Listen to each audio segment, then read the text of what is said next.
warahmatullahi wabarakatuh. Kami dari kelompok 11 akan mempresentasikan hasil presentasi kami yang berjudul Hadis Mutawatir. Saya sebagai moderator akan memperkenalkan diri. Saya Nabila sebagai pemateri pertama. Saya Nanda Alfiah sebagai pemateri kedua. Saya Irbatu Syafa'ah sebagai pemateri ketiga. Saya Rizky Zarifai Pangkal sebagai pemateri keempat. Oke, langsung saja. Kelompok hadis mutawatir dan macamnya beserta contohnya. Kata mutawatir secara bahasa merupakan isim fa'il dari kata al-tawatur yang bermakna al-tat'abu atau berturut-turut, atau datangnya sesuatu secara berturut-turut dan bergantian tanpa ada yang menyela. Dalam bahasa Arab dikatakan tawatar al-matar, maksudnya hujan turun secara terus-menerus. Dalam hal ini mutawatir mengandung pengertian sesuatu yang bersifat kontinu baik secara berturut-turut maupun terus-menerus tanpa adanya hal yang menyela yang menghalangi kontinusnya itu. Macam-macam hadis mutawatir. 1. Hadis mutawatir lafzi. Hadis mutawatir lafzi adalah hadis yang diriwayatkan oleh orang banyak yang susunan redaksi dan maknanya sesuai benar antara riwayat satu dengan lainnya. 2. Hadis mutawatir maknawi. Hadis mutawatir maknawi adalah hadis yang lafal dan maknanya berlainan antara satu riwayat dengan riwayat lainnya, tetapi terdapat kesesuaian makna secara umum. 3. Mutawatir amali.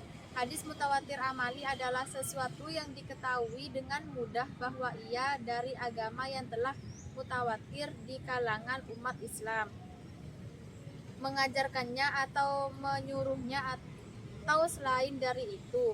Dari hal itu dapat dikatakan soal yang telah disepakati. Kedudukan mutawatir dalam agama Islam. Kedudukan hadis mutawatir sebagai sumber ajaran Islam yang sangat tinggi sekali. Para ulama bersepakat hadis mutawatir berisi pengetahuan yang pasti bersumber dari Rasulullah Subhanahu wa taala. Oleh sebab itu, harus diterima secara bulat dan wajib diamalkan dalam seluruh aspek, termasuk dalam bidang akidah. Hadis mutawatir sama dengan Al-Quran, dalam halnya keautentikannya karena keduanya. Karenanya, mengingkari hadis mutawatir sama dengan mengingkari Al-Quran, dihukum kafir. Kelompok hadis ahad dan macamnya beserta contohnya.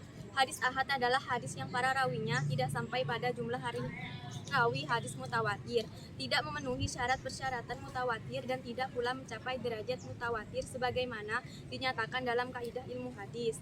Ditinjau dari segi jumlah perawinya, hadis ahad dibagi menjadi 3, yakni hadis masyhur, hadis aziz, dan hadis gharib.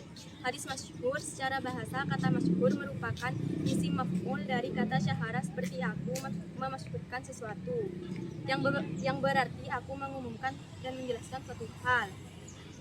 Macam-macam hadis masyhur ada 6, yaitu hadis masyhur yang terkenal di kalangan ulama hadis, hadis yang terkenal di kalangan ahli hadis, para ulama dan masyarakat umum, hadis yang masyhur di kalangan ahli usul fikih, hadis yang masyhur di kalangan ulama fikih, hadis yang masyhur di kalangan ulama bahasa Arab, dan hadis yang masyhur di kalangan masyarakat umum.